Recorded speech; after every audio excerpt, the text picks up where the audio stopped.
So, welcome to the Theatre of Dreams. This is your football podcast, the Wednesday edition, where I'm delighted to be joined by Erin Carroll, part of the excellent Radio Ulti, Radio Robbins outside broadcasting team, as well as Harry Morell from the same team. We've got the blue and red side of Manchester represented as well.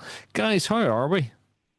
Doing well, having a bit of a high, having commentated on Saturday's Altrincham win. But yeah, not too bad apart from that. I heard you, and I thought you did very, very well. Thank you. Harry, we're still walking in a Carrick wonderland, aren't we? Oh, it's magical, Rod. It's absolutely magical. I don't think anybody can throw us off this pedestal at the moment. Even Tarkovsky in the penalty area trying to throw every red shirt he could see to the ground. We just seem to be floating at the moment, and it's helped by a certain super sub who looks almost like a super Ole Gunnar Solskjaer. This time his name's Super Sesko. Shesko. I had to say, we're going to talk about that, but it was like watching some sort of new football, boxing, wrestling competition where I've never seen the like of it before. Have you ever seen WrestleMania at the end of it when everybody just comes in and it's just chaos? It was best way to describe it was that it was just manic. I think, to be honest, the game itself, that was, other than the Sesko goal, I think that was the only major talking point from the match. So it says a lot. We said it would be tricky up at the Hill Dickinson Stadium, but we didn't think it'd be quite so physically demanding, especially with Tarkovsky throwing every red shirt he could possibly grab hold of to the ground anyway. Well, with Moise, we probably should have known actually, but I'm sure he loved that, so he did. But anyway, let's start off at the weekend. We'll start at the Prem, and the weekend going with an Aston Villa 1-1 with Leeds United. Tammy Abraham's getting one back for Villa in the 80th minute. I don't think I saw this game. I can't really recall much from it, really. Anybody got any views?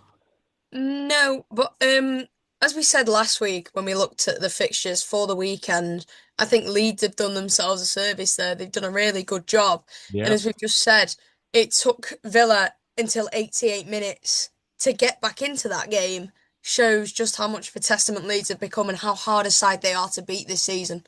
Oh, that's a really good comment, actually. It is a good result for Leeds, that, isn't it? Massively. I mean, obviously at the bottom of the table, that's all you want. Go on, Harry.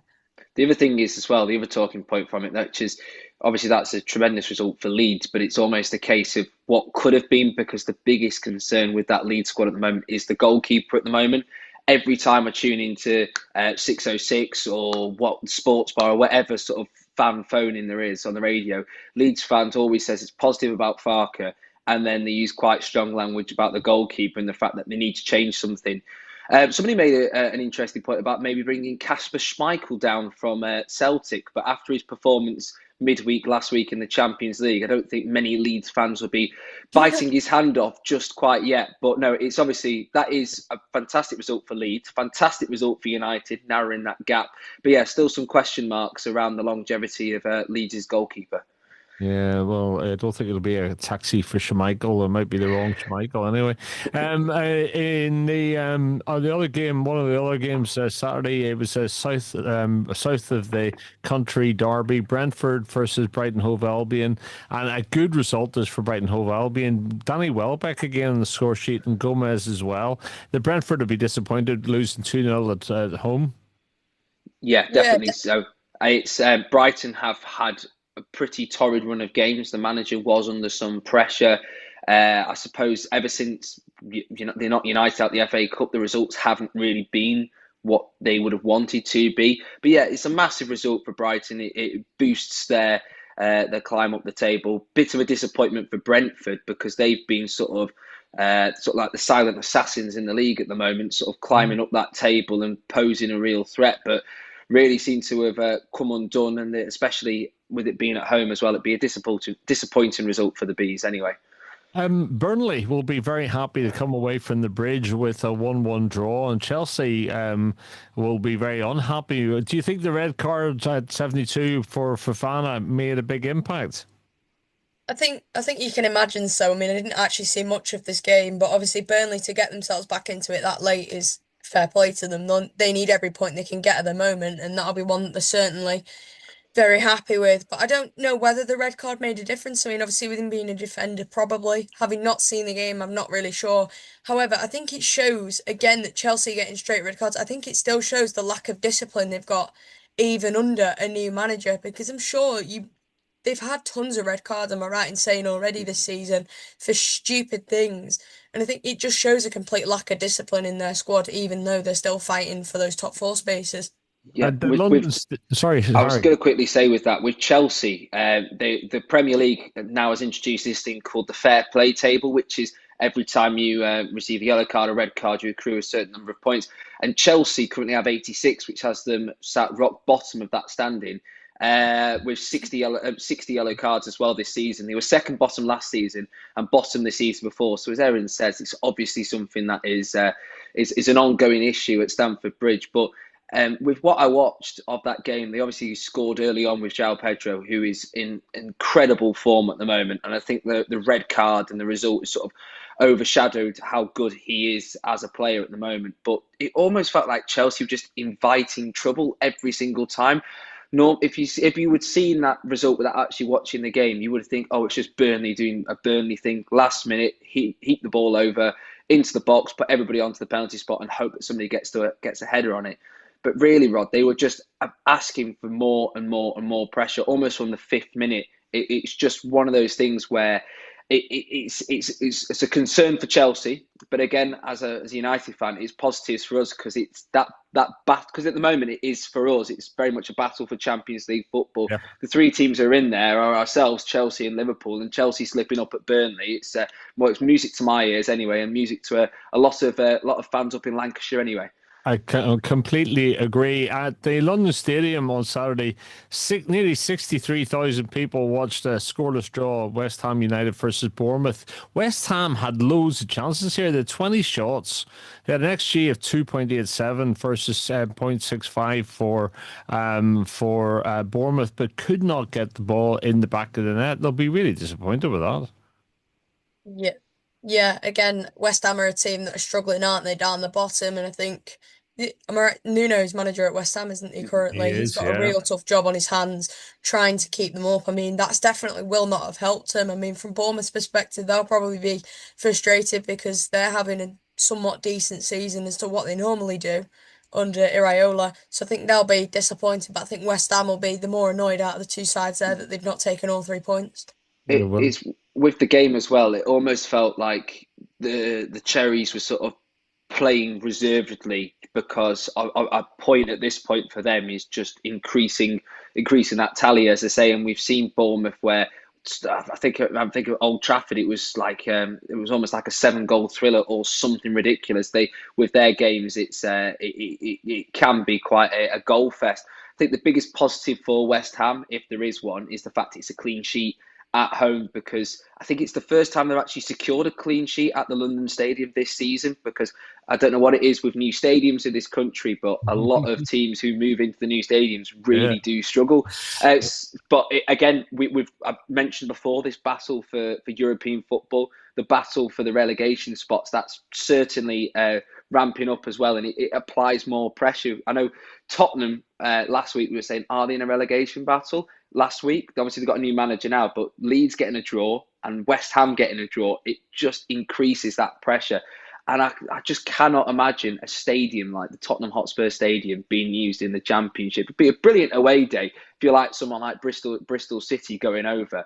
But I think as a Spurs fan, you'd be a bit embarrassed if you did slip down with that stadium. Oh, without a shadow of the doubt. Let's go to the Etihad on Saturday evening. It was a bit of a Nico show, and it was a bit of a Nico part one show, first half show. All the goals in the first half. Nico Riley with a goal in 14 and then 27. Lewis Hall equalised on 22. Were you at this, Erin? No, I wasn't. So obviously it was on Saturday after Alty had played. I did come in and Mm-hmm. watch it. So as you say, it was the Nico O'Reilly show. It He's really been was. incredible. And to see a young player like him, an academy graduate of Manchester City, playing so well and breaking into that first team. I don't know if you remember, but I've seen people say this, and obviously when Phil Foden broke into City's first team, he was the star boy, wasn't he? He was going to be England's next big thing. Nico O'Reilly. So I've seen someone say this. That Nico O'Reilly probably has a higher glass ceiling now than what Foden did a few years ago. And I think as we were just discussing before we came on, Harry, you say that he's probably one of the players that's already booked his spot on the plane to the World Cup in the summer. I think his performance on Saturday was incredible. The man can play anywhere. Like he'll Yeah. play left back, he'll play well, he'll play midfield. You could stick him up top. You could probably stick him in goal and he'd do a good job. A- He, And he it, Go on, Harry. he's like a Swiss Army knife. He can quite literally fit anywhere and do any task he's given. But if anything, I think it actually causes more headaches for Tuchel than anything because he against Newcastle he was playing in that more favoured midfield role and he looked fantastic having that flexibility to sort of move around the pitch. You could see it work quite well for him, and it's a brilliant strike on the 14th minute as well. So he can bag them in, and also he can set them up as well. It's quite strange seeing Haaland sort of normally the ball's played to Haaland and he scores. He was sort of playing as the playmaker, but it sort of does raise some question marks as to how he'd fit into the England squad. But as things go at the moment, he, no offence to Foden, Foden has not had a great season. I don't know how many games it's been since he last bagged a goal, but Nico O'Reilly, he is certainly securing that spot on the play, and I think he's a fantastic player. And the only thing I don't like about him is he wears the blue at Manchester City. But hey ho, not everyone can be perfect, can they? Apparently, his granny feels the same way. Erin, is he from the academy then? I assume he is. Yeah, he is. He's City through and through from the academy as a young kid up into the first team. And Can I, somebody who's been showing promise for some time, I assume. Yeah, massively. I mean, we saw glimpses of him last season as well. So, I mean, there was the FA Cup when Haaland went off injured against Bournemouth. He'd come on. I think he'd only been on the pitch, say, 3 minutes or so, and he'd already bagged an assist, and he went on to bag a second assist and player of the game, and he'd only played something like 20 minutes. We're thinking, there you go. wow. But we've seen glimpses of him before, but he's never had a consistent run as good as he has now. And he's showing his worth 100%. And I feel like that's something that City have done well in recent years with the academy graduates. Obviously, you look at the ones that City have gotten rid of over the last few years, like your likes of Cole Palmer, Morgan Rogers, Jadon Sancho, who have gone on to do good things at other clubs. But to see Nico O'Reilly getting his chance and to see one of the academy kids shining on the biggest stages is great to see. Let's drop down to the J Davison on Saturday because ultimately we're at home to Braintree Town. Now, remind me, Braintree. I'm just looking at the league table. They're in the relegation zone. They're 30 points, and there's 5 points to the point position about them. There's a gap of 4 points to the position below them, but they're in that relegation zone. It ended 2-1. What was this game like, guys? It was a decent game first half. Second half it kind of petered out a little bit after the first 5 or so minutes. Altrincham started well. Declan Howe, it was really nice to see him get on the score sheet on Saturday. He played very, very well. I'll give him his credit. He's looked very good since coming into the side on loan from Scunthorpe. Then he had a second one ruled out for it was the most bizarre offside decision I think I've ever seen in my entire life. No one could actually quite tell who was offside, and I don't know whether they disallowed it for the celebration. He tried to do the griddy or whatever it is, and it did not go very well for him, unfortunately. But no, came out fighting. Altrincham, I said on commentary, Altrincham need a quick start to this second half, and within, I think it was less than a minute in, Crankshaw had doubled the lead for Altrincham, I think. But the thing that gets me about this game is that Altrincham were cruising at 2-0. But as soon as Braintree pulled one back at about 70 odd minutes, that's when things started to go a little bit downhill. And I don't think I actually breathed for the entire last 20 minutes of that game. Just like this. And then obviously when it got to added time, there was about 6 minutes. I'm just sat there like, please, for the love of God, just blow the whistle. And we'll come to the midweek disaster for Ulti in a minute. But can I ask about how is he forming a partnership with Crankshaw? Is that his normal strike partner, or was that more for this particular game? We haven't actually seen much of him. He's only played 2 or 3 games since coming in. He's came in on loan from Scunthorpe. Obviously, Altrincham got rid of quite a lot of players in January, so we needed to bring a striker in. Bought him in from Scunthorpe, and Scunthorpe fans are actually annoyed that they've let him go at this stage of the season, and he's done well for us. But no, it's not the usual strike partnership. I thought Jimmy Knowles had an exceptional game on Saturday as well, and the three of them between Crankshaw, Knowles, and Howe they looked really good. It was like watching an Altrincham team reborn. Good, good. All right. Okay. Let's go back to Sunday actually and look at the games. Such as my memory, I can never remember. But actually, I'll tell you what. Let's go straight to the Tottenham Hotspur Stadium because that game was. I don't know if it was a great game, but Arsenal played it so well, didn't they? Spurs did a Spurs and just fell Spurs, apart after a while, didn't they? they did. But They I think did. credit has to go to Arsenal. So I mean, yeah, I watched the game and Gyökeres came away with a brace. Eze came away with a brace. I thought Arsenal were playing. I was trying to work out if Arsenal are playing free flowing football, and it's hard to know against Tottenham, who looked blunt. I think actually it was my take on it. What about you, Erin? Yeah, I'd have said the same thing. I didn't watch the full thing. I watched a bulk of it after watching City Women on the Sunday, hoping that Spurs might do us a favour. But no, I don't know what it is about Eze, but obviously he was rumoured to go to them in the summer, wasn't he? And then Arsenal jumped in at the last minute with the phone call and said, "Oh look, come to us, your boyhood club. We'll give you this, we'll give you that." And he just seems to play well against Spurs exceptionally. He scored a hat-trick against them, didn't he, in the return fixture at the Emirates, I'm pretty sure. And he's got two against them at the return fixture at the Tottenham Hotspur Stadium. He scored five against them, and Gyökeres looked like a completely different player. See, that's the thing about him. Obviously, you saw last season he had this really good season, scoring 40-odd goals in the Portuguese league, but he looks so inconsistent in this. Like, one game he'll look really good like he did on Sunday, and other games he just won't touch the ball at all. Yeah, what this was this Igor Tudor's first game or second game in charge of Tottenham? I think it was Anybody remember? Was it his first, Harry? hmm It was his first, yeah, first real test as a manager, and it's not really what you want. Your biggest rivals.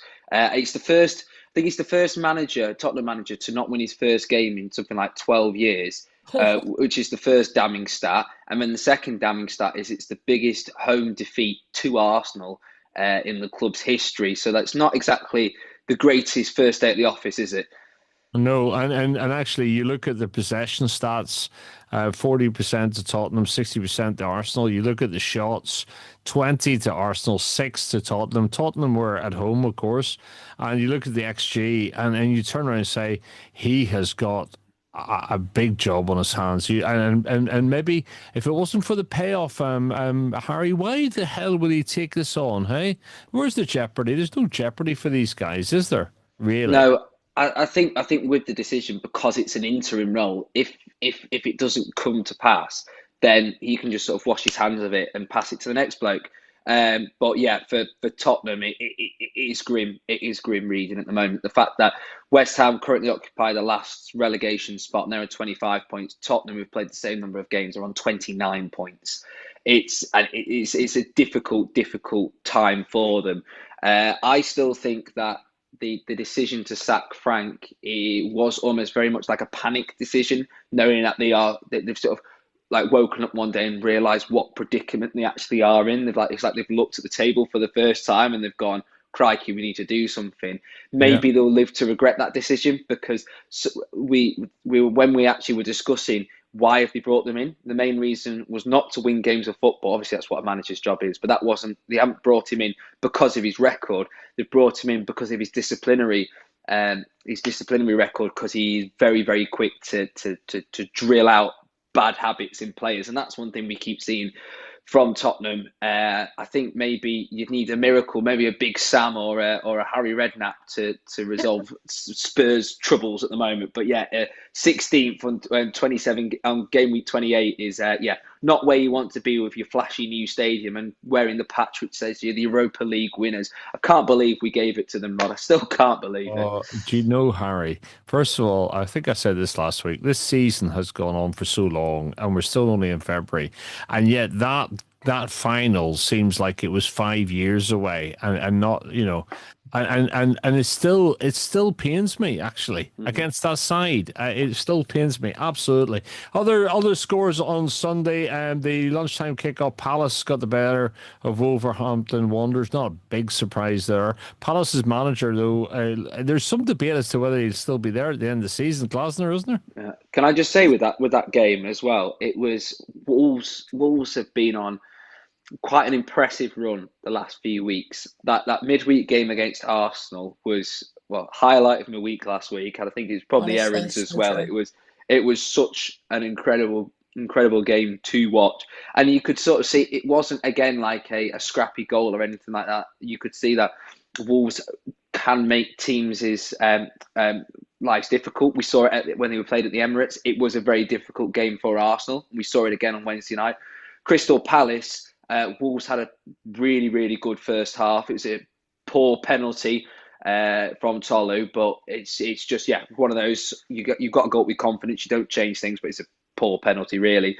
And then Ladislav Krejci received 2 yellows in a matter of minutes and got a red, and then that just completely changed the game. I think Wolves will be very disappointed with that because they realistically should have got the draw or even more got a win. And as we talk about relegation, Wolves need every single point they possibly can get. But one thing we can say, I know that a lot of people say, oh, they're just preparing for the championship. They are going down swinging because we struggled against them. Arsenal have struggled against them. Palace have struggled against them. The list goes on. The one thing they can't get is that final end product at the moment. You're absolutely right. The fine margins really are defined by Wolves' last 3 games, and in this game, their XG was better than Crystal Palace. They almost had as many shots, 14-12. They had more on target, and you sort of think that it just shows the fine margins between staying up and going down. Really, I think the biggest thing they might regret, obviously, they needed the money. We've seen that Wolves have earned a lot of money from selling players. They just haven't reinvested it, which is the problem. And if you look across the board, the issue for Wolves at the moment is the actual final end product, the scoring of the goals. And they've sold Jurgen Strand Larsen to Crystal Palace, and obviously they've got a lot of money from him. But if you're a Wolves fan, you'd be screaming for him to stay at least a little bit longer, so that you can try and secure you some goals. But it's going to be a difficult one, and it's one thing that Rob Edwards has got to figure out very quickly is how do we actually put the ball in the back of the net. in the City Ground on Sunday, it was the late lunch, or late show, I should say, for Liverpool with McAllister scoring to get 1-0 after 7 minutes and time added on in the second half. And it was sort of close actually up until that.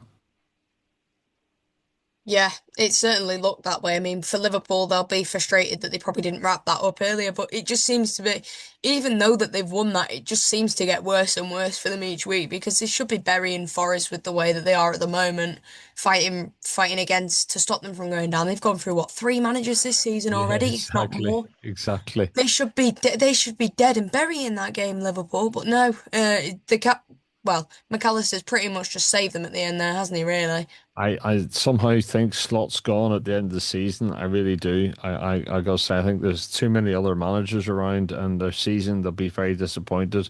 We'll I, go to the FA. Sorry, somebody want to say something? I was just going to quickly say there, I would be very surprised if Slot did go, because one thing that Liverpool has always done is they've always backed the man they've brought in, Brendan Yeah. Rodgers, Klopp, everybody else who they've actually brought in, they've given considerable amount of time. We mustn't forget as well, they are still in the FA Cup, they are still in the Champions League, they're through automatically. It just seems to be that they are struggling to gel in the Premier League at the moment. I would be very surprised if they pulled the trigger at the end of this season. Maybe they might give him till January next season. But yeah, again, we mustn't forget as well that with Forest, new manager Vitor Pereira, he is the escape artist extraordinaire. So it's some positives for the Forest fans, but again, shaky times for Liverpool as well. Yeah, I stand corrected. I think in my mind somewhere I have got this preconditioned view that Liverpool are going to appoint somebody like an Alonso at the end of the season, And you're right to bring back the traditions of that club, etc., and the fact that they're competing in other fronts this season. I'll stand corrected. Well done, Harry. Let's go to the women's FA. Maybe it's just my feelings for Liverpool, actually. I have to say, I have a terrible bias, I've got to say. Sorry, Liverpool fans. Although you wouldn't be sorry if it was the other way around. Right, let's go to the Women's FA Cup on Sunday. It was the fifth round, mixed bag for the Manchester clubs. City cruising past Sheffield United 4-0. Is this one that you got your eyes on at all? I did. I was there. Ooh, good I on was you. there on the Sunday. So yeah, business as usual for Manchester City, and obviously sticking four past them. I don't think City fans would have really expected anything less out of that game with Yeah. Sheffield United in the Championship, and obviously not a good day for United fans at Chelsea.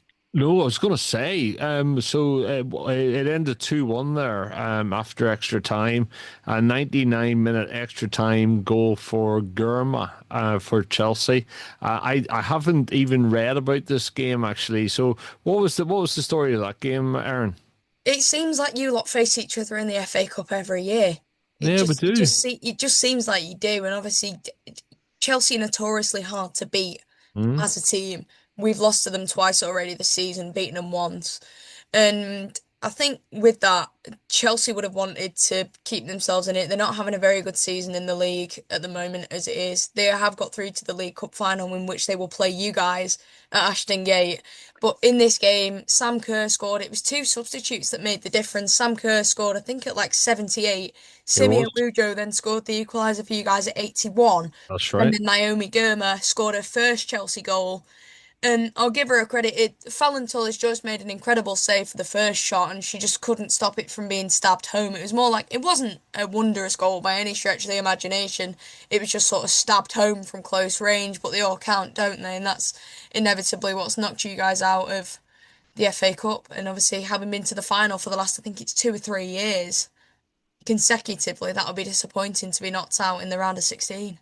3,000 to watch that at Kings Meadow down in London. That was in the Women's FA Cup fifth round. Other scores in that competition: West Ham United were beaten 2-1 by Brighton Hove Albion. Arsenal thumped Bristol City 3-0.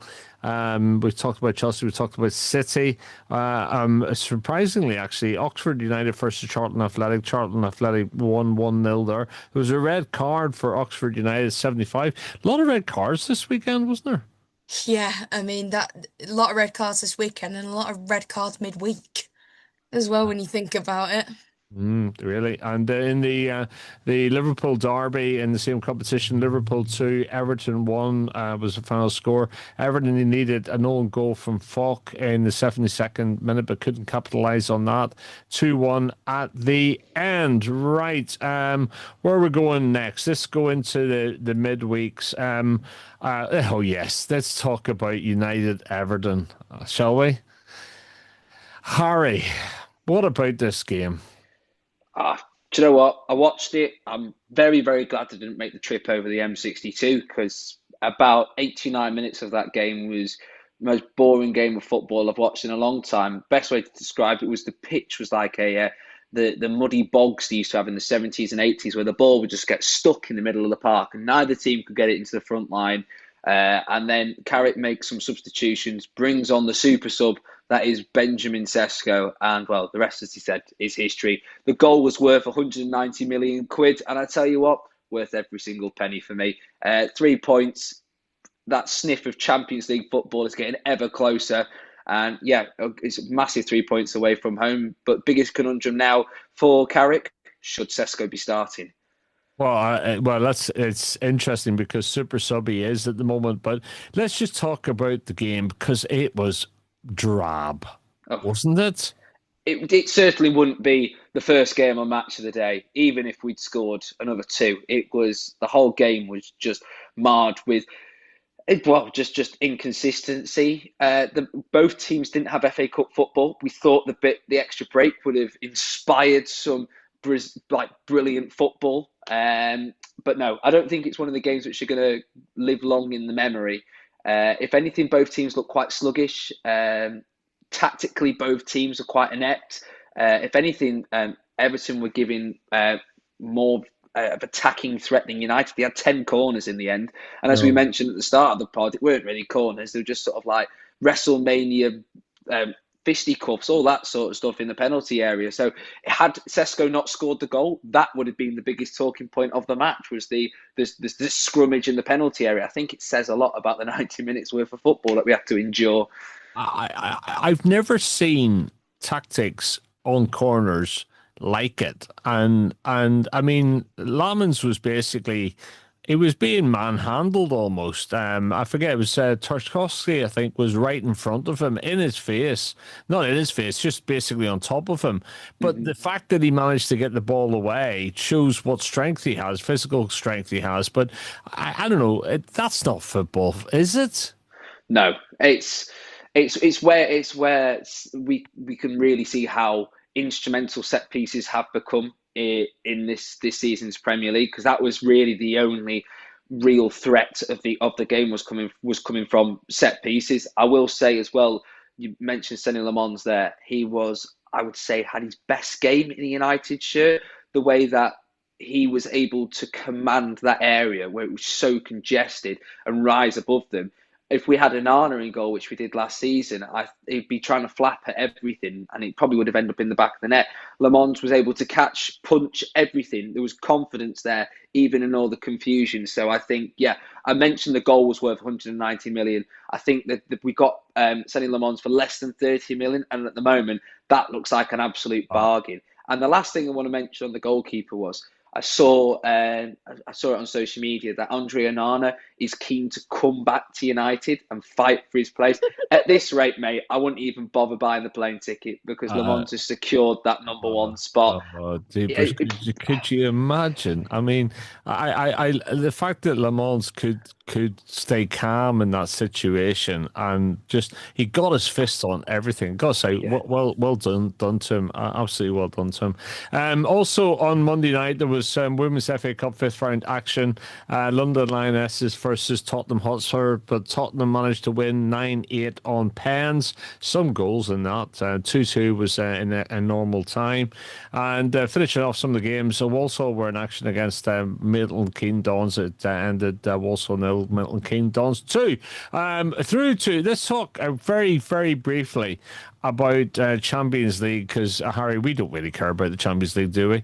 Not really. But some people obviously do. But the surprising result for me on that was Bodo Glimt beating Inter both away and 5-2 on aggregate.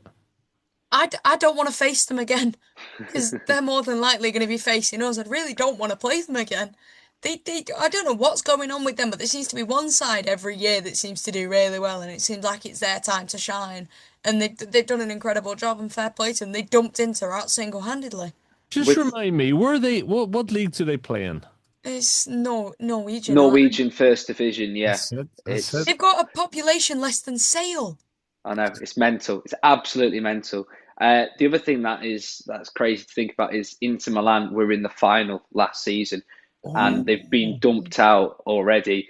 When we watched it in the Arctic Circle, because that's obviously it's the only Champions League ground within the Arctic Circle. You're thinking, oh, it's just the conditions. That's played a massive factor into the game. But then I was watching it last night, and at the San Siro, it just looked like Inter couldn't be bothered. They couldn't string any passes together, and it was, I would probably say, one of the biggest upsets in the Champions League there's been, because Bodo Glimt, I remember reading something like 2 years ago, they're in something like the second division or something like that. I mean, they've just gone on to knock out 3 times champions Inter Milan. As Erin says, whoever faces them next will be worried. They've already beaten us once. I don't want to face them again. It'd be music to my ears. Music to my ears, anyway. I'm sure it would. Bodo, well done, Bodo. Newcastle United went through against Karabag, and Leverkusen went through against Olympiacos 0-0 on the night, 2-0 on aggregate, and a little bit of 4-1 Atletico Madrid beat Club Rouge on the night, 7-4 on aggregate. Let's just drop down then to the National League, because it wasn't a good night for Alti. 5-1 they were beaten, 1-0 at half time, 2 red cards, Sassy on 54 for Ultragame, and then Golden on 57. Guys, anybody watching or commentating on this? I was watching it, unfortunately, Mhm. at the club last night, and I think the thing that gets me about this is it's just funny when you read it back. So it goes on Twitter. 53 minutes, Jimmy Knowles pulls us level. 54 minutes, Dan Sassy is shown a straight red card for kicking Lynch. 57, Golden is shown a red card. Tamworth are awarded a penalty. 58, Tamworth score the penalty, take the lead. Howe and Hutchinson are both booked. It's like just in about 4 minutes of football, every single player seems to have lost the marbles. I don't know what went on yesterday, but I think to concede four in the second half and to go down to 9 men in 4 minutes was not good enough. Yeah, No, I think I've got question marks as to what they were drinking or eating on the coach down because clearly they lost the marbles. And Rod, I presume you don't have a bleeper sound, but I'm sure everybody could use their imagination and probably sum up Ultragam's performance with a single word, and I'll let them fill in the blank rather than myself because that's what it felt like. Ooh. But yeah, it was an unknown caller for Rod, and it was I don't know for Ultra. I don't think they knew what hit them. But yeah, 9 man, get them back, and let's get ourselves prepared for the weekend because let's just hope that was a blip because it really was In, beat. in, in terms of that, who do we now have that we can play in defence, Harry? Because that's two defenders suspended for at least 3 games each. Lewis Baines, the captain, has just gone out on loan to Solihull Moors for the rest of the season. Charlie Olsen's now just been ruled out for the remainder of the season. Grant wasn't in the squad last night, who's been playing at centre back, and Jake Cooper seems to be missing. Yeah. Well, Where do we go from here? I used to play for Hempstead Meadowside under 16s. If Ultragam do need to give me the call, uh, but yeah, anything would be better at this point. It's yeah, we mentioned about how good Ulti are going forward, but the real concern at the moment is that back line and Olsen. It was so disappointing. He was saw him in the stand at Braintree with a crutch in his hand, and you knew something was bad. Then it was first reported as a knock. But it's just desperately unlucky for the lad because that would have been the game for him to start with Cooper being out and Baines going out on loan. But yeah, just played a pass and felt a ping and that's him out for the rest of the season. So yeah, I don't know if we can get. I don't know who we can bring in, but I'll tell you what, I think Neil Gibson would be scratching his head long into the night trying to think what he can do because if we're not careful, we could have yet more results like what we had at Tamworth, where it's a 6-goal thriller just going in the wrong net. Yeah. Before we go into fixtures tonight and the weekend, just a couple of topics. Did anybody see Carrick's interview with Mark Ratcliffe on the BBC? No, I'm not seeing it. It's definitely it's worth a watch, especially obviously for United fans. But what I mean, people are starting to ask what's going to happen come the end of the season. All right, I'm sure we're getting ahead of ourselves here, but there seems to be a group of people think there's no way Carrick will get the job. There's some people who think he will. Some people obviously would say we don't know. But one thing I really liked about the interview was just his calmness. And he came across just in a very calm, rational, thinking sort of way, and yeah, I guess that's it. It's going to be interesting to see wherever we end up at the end of the season what happens there, and it's I don't know, he's doing all the right things, but whether, he's got the profile that they'll be prepared to take the risk. I don't know. Maybe you could say actually giving them the job right now was the risk. After that, I don't know. Well, the club's got two options. Well, in my eyes, anyway, at the moment, it's either give Carrick the gig full time, or we find someone to bring in after the World Cup in the summer when there will be a lot of managerial vacancies. I think at the moment, Carrick is, as you say, Rod, is doing everything in his power to get that contract written up for himself, and he's doing a pretty stellar job at the moment. I think as the club as well, to be thinking, at the moment we've got somebody there who knows how to manage that team and will also be there to sort of fit in this style of footballing model which United want, as in they'll have a coach and then the club will do the signings. And I think Carrick's done quite well as that because he hasn't brought anyone in. He's just taken what he's been given and made the best out of the situation that is handed to him.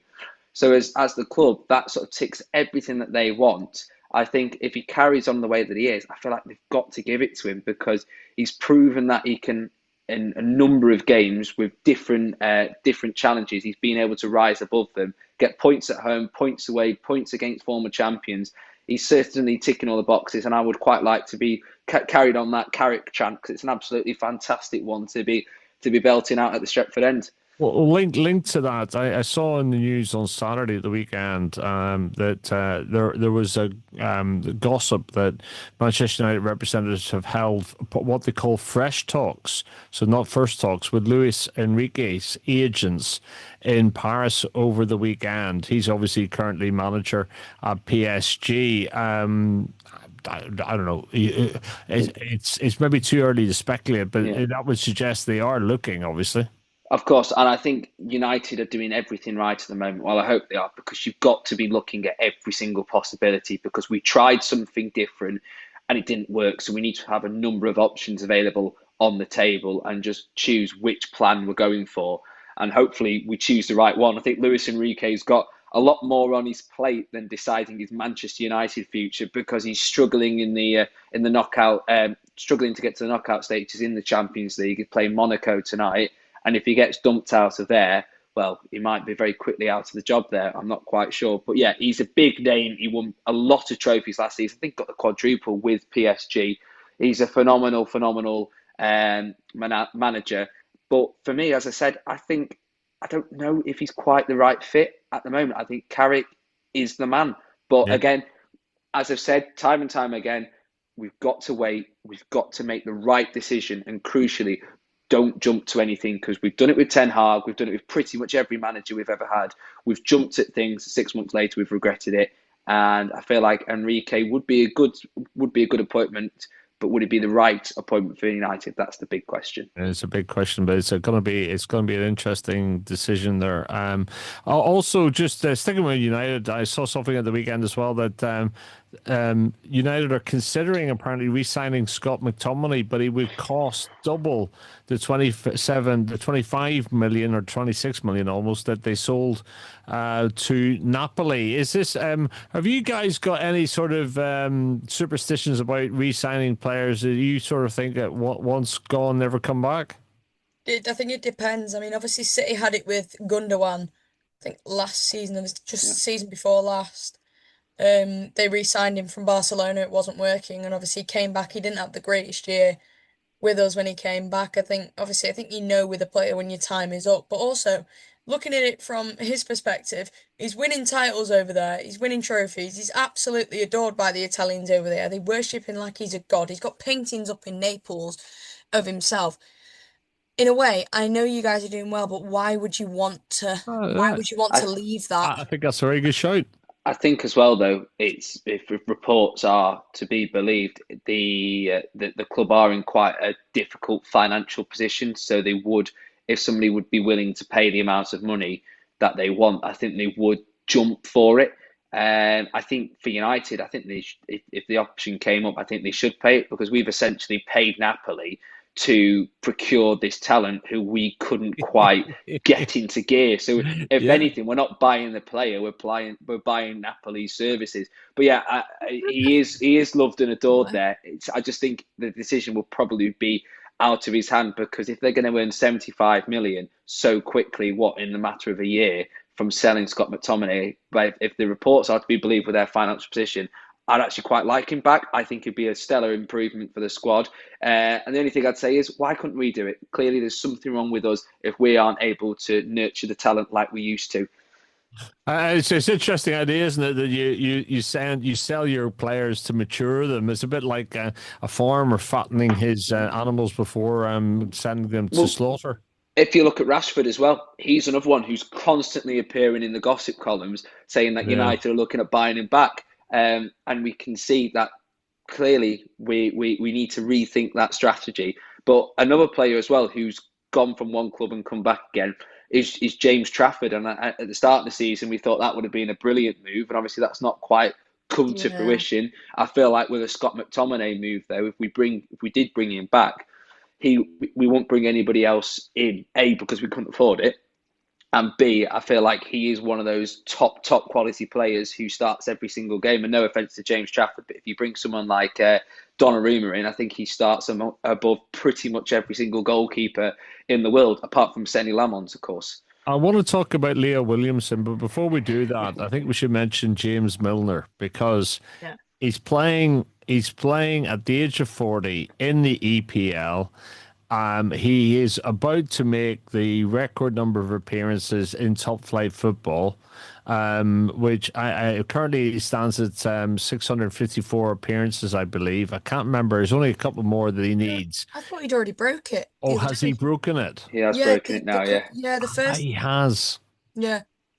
It was held by Gareth Barry, wasn't it, at Yeah. 653, and Yeah. he's overtaken him. Have you seen the So minutes difference, though, Yeah. between the two? So Milner's just overtaken him on number of games, and he's on 40,000 minutes. Gareth Barry played 54,000 minutes in the same number of games, which is just incredible. No, not taking anything away from Milner, but Barry is on another level for playing that many minutes in the Premier League Exactly. at such a high level. it's a bit like buying an old Ford Cortina. You know it's a runner. You just have to watch the mileage. Well, I would say another analogy like that would be a high mileage Volvo. When you can tell it's a quality Volvo when it's got that badge, which looks like a Ferrari badge, and you know if you know that's a 200,000 miler Volvo there. And I think Milner would be like that. It'd be like the old Volvo estate, the geography teacher car, but it always gets you home. That's what he would be. Quite incredible. Now, can you take a guess at other players who've been playing in the Premier League Ooh. at the age of 40 or older? There were one, two, three, four, five of them. Oh, Peter Schmeichel? Nope. No. no. Oh, Giggsy. Yep. One. Is Paul Scholes Scholes one on of them? there. Schools, no. No. Oh, even when he came back. Apparently not. Not according to this Wikipedia page, but it is Wikipedia. But you gotta assume it's right. Oh, I don't know. What position? Can you give us a clue on the Yeah, give us position? a clue. So we've got two strikers. We've got three strikers actually remaining. Uh, Vardy? all of them linked to United. Jamie Vardy one? Sorry, but two of them linked to United. No, not Jamie Vardy, which I thought would have been there. I'll put you out of your misery. Teddy Sheringham, Oh, good one. Gordon Strachan, and Kevin Phillips are the other three. So Ryan Giggs and those three, apparently. Oh. Apparently, This, he's only one of five outfield players to have made a Premier League appearance at the age of 40 or older. I was So, gonna say, is that outfield? Because there's quite a few goalkeepers that have definitely played at the age of 40 or good more. shout, good shout, good Like shout. Van der Sar, David Seaman, Yeah. Caballero, someone like that played at the. I should have read it properly. I should have read it properly. I was trying to work in the moment. I'm not very good at that. Right. Let's talk about striking. Okay, and we're not talking about the football kind. Erin, well, we are talking about the football kind, but we're talking about Leah Williamson. What is this all about, Erin? Yeah, so basically, Leah Williamson's come out in the press conference yesterday that she did. Obviously, she's back in the England team. She missed 5 months after the Euro final, having to have knee surgery on an injury that she sustained. But yeah, she's one of I think several England players that are still recovering from that final in July last year. That haven't actually got back to full fitness. Lucy Bronze is one of them. She's had a fair share of injury struggles this year because she played through. I don't know if you knew this, Rob, but she played through the entirety of the Euros tournament with a broken leg. Oh Like, yes, I heard yeah, that. the broken fibula. It's absolutely incredible. But they've said on numerous occasions the schedule is ridiculous for football players at the top level now. It's beyond what the contracts say it is with the amount of games and competitions. And I just want to highlight one player in particular that was apparently had the most loaded schedule according to the stats, and that was Aitana Bonmati that plays for Barcelona in Spain. So in 24-25 season, she made 60 total appearances across the entire season in all competitions. So that was, she played, I think, 4,850 odd minutes in total. and she played 10 back-to-back games between March and April, so every single week she's having 2 or 3 games at once. And she only had 20 days rest between the Euro final and Barcelona's pre-season training. And because of the amount of games that they're playing, she's now the latest one to suffer an injury. She broke her leg in a training camp, I think it was. So she's probably going to be out for the remainder of the season.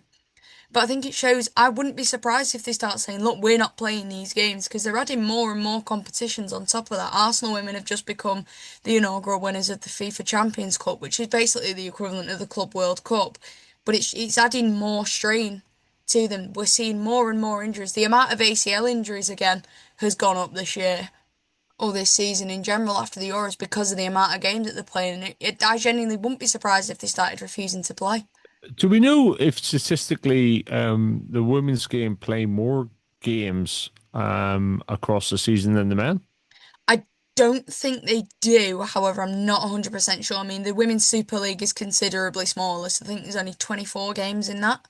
23, 24 games. So probably not. But I mean, if you add that on with League Cup games, Champions League, FA Cup, Arsenal with the Champions Cup now, pre-season as well, you're playing at least 40, 50 games there, which in some cases for players like, I mean, City in this case, no, they don't have all those extra games. They have the odd few extra ones like the League Cup and the FA Cup having not qualified for Champions League. But you look at United, who have played all the league games, Champions League games, FA Cup up until now, and League Cup.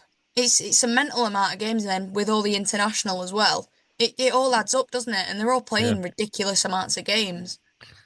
I mean, it's going to be interesting to see how FIFA responds to this. The Professional Football Association has said that while the women's game is going through a period of intense change, innovation and calendar expansion cannot come at the expense of player welfare, or we risk repeating mistakes that have already been made in the men's game. Players do not raise the possibility of strike action lightly, so they're fully in support of what's being said here. At the moment there has been no response from FIFA, but it's a really interesting story and one to keep an eye on, I feel. Yeah, definitely. I mean, obviously with international break now coming up, the WSL has got, I think it's a 4 week break Mhm. because a lot of teams as well have got players off at the Asian Cup, which is basically the equivalent of their European Championship that's being held in Australia. The finals on the 21st of March, and then they've got games of, I think it's 5 days later in the league. It's absolutely mental, the And schedule. before we go, we got to talk about the World Cup because some serious news has come into us that could really affect Scotland supporters throughout the world going to America this year. Harry, did you have this story? Apparently, there's an issue where Scotland won't be able to bring all their traditional kit to a match. What's going on here? Well, I think Erin's the best person to ask because she was the one who brought it to my attention. Thankfully, I don't have this in my wardrobe, so I don't have to worry about it. But Erin, what item of Aaron, clothing? what is it? So, Scotland fans have secured FIFA approval this afternoon to wear their sporrans at the World Cup. They were originally told that they weren't going to be allowed to bring them, obviously, as security risks. However, they have been told that they can wear them. Obviously, it's part of their cultural tradition, isn't it? So, why shouldn't they be allowed to wear them? But yeah, they've been given permission this afternoon. So FIFA supports the sporn.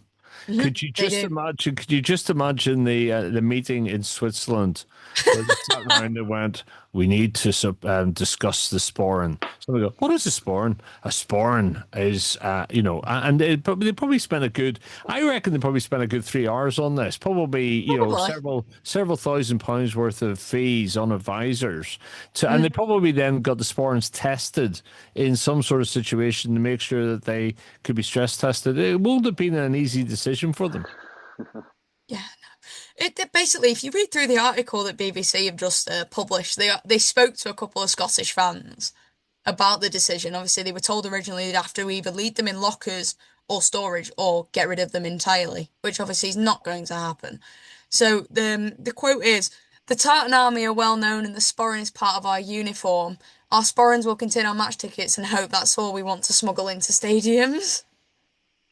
There you go. Which Well, he's fair. it's what you store in your spawn might be the problem, of course, because you can have anything in there from a wee drop of whiskey to, well, whatever. But anyway, let's just turn very quickly to the weekend, to the fixtures. We'll skip the games tonight and Thursday night, if you don't mind, unless there's anything anybody wants to discuss. I don't really think so. So we'll go on the Friday night. It's Premier League. It's Wolves versus Villa. Oh, a Midlands derby. I suspect that will be 1-0 or 2-0 to the Villa, but it could be interesting. And Saturday in the Premier League, there are three 3 o'clocks. There's a lunchtime game: Bournemouth versus Sunderland, and Leeds United versus City. You're up in Yorkshire. Yeah, we are. That'll be a tough game, obviously, against Leeds, but hopefully we'll get the job done and keep the pressure on Arsenal. Any ties? I mean, Newcastle United Everton could be interesting, I guess, but I can't see any games in Saturday that are going to really slip anybody up unless I'm got it wrong. Alty on Saturday are away at Brackley Town. What do we make of this fixture, guys? What are you thinking? Just win. Yeah. Please, for the love of God, just win. Just please Uh, keep extending that gap from the bottom. And obviously, we need to put Tuesday's horror show behind us and hope that we never have a 3 minutes of football like that ever again. Oh, there's a couple of London derbies in the Premier League on Sunday. The Sky game at 4:30 is Arsenal versus Chelsea. That's very tidy, actually, but I fancy Arsenal to win that. Meanwhile, at the 2 o'clocks, it's Brighton Hove Albion versus Forest at 2. Fulham versus Tottenham. Oh, Tottenham need a win in that derby, don't they? Flip me. And that could be really one to watch because if they lose that, oh my God. And then United versus Crystal Palace is a 2 o'clock game. I will be down at United to watch that. That's it really. There's a Scottish derby on a Sunday. Rangers versus Celtic. There's an Old Firm. That's a 12 o'clock game that could be worth a watch as well. Right, I think that'll do us for this week. Good to see the two of you. Nice to see you. Nice to catch you. I will be back again next Wednesday, wherever you're watching your football, however you're watching it. Enjoy. You've been listening to Harry Morell, Erin Carroll.